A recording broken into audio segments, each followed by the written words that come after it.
வணக்கம் நண்பர்களே. ஓம் கணபதி நமக்கு. லக்னாதிபதி இங்க இருந்தால் சிறப்பு அப்படிங்கிற வரிசையில் இப்போ நம்ம பார்க்க போற ராசி வந்து பார்த்தீங்கன்னா துலாம். துலா லக்னத்துக்கு லக்னாதிபதி லக்னத்தில் இருக்கிறது ரொம்ப சிறப்பு. 2ஆம் வீட்டில் இருக்கிறதும் பரவாயில்லை. 3ஆம் வீட்டில் தனுசு வீட்டில் இருக்கிறது ஓகே. 4ஆம் வீட்டில் இருக்கிறப்போ திக்பலம் அப்படிங்கிற வலிமை அடைவார், ரொம்ப சிறப்பு. 5ஆம் வீட்டில் இருக்கிறது திரிகோணம்ங்கிறது ரொம்ப பிரமாதம். 6ஆம் வீட்டில் ஒரு உச்சமடைவார். இந்த இடத்துல வந்து பார்த்தீங்கன்னா வேலை தொழில வந்து கடும் போட்டிகளும் பிரச்சனைகளையும் கொடுத்து அதன் மூலம் சாதனை படைக்கக்கூடிய விதி அமைப்பு இருக்கும். 7ஆம் இடங்கிறப்போ காரக பாவனாசி அப்படிங்கிற விதி அமைப்பு வரும். பட் இருந்தாலும் அந்த இடத்துல வந்துட்டு வேறொரு பாவ தொடர்போ பாவகிரகங்களோட பார்வைப்படும் போது அது கொஞ்சம் சரியாகும்.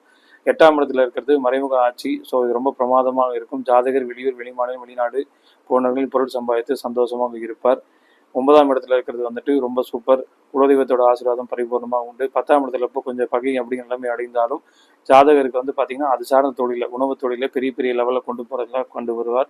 11ஆம் வீட்டில் வந்து இருக்கிறது பாதகஸ்தானம். அது இந்த இடத்துல இருக்கிறது பரவாயில்லை, எனினும் இது உபஜயஸ்தானங்கிறனால ரொம்ப சூப்பராக தான் இருக்கும்.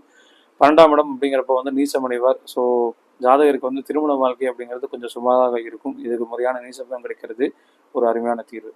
நன்றி.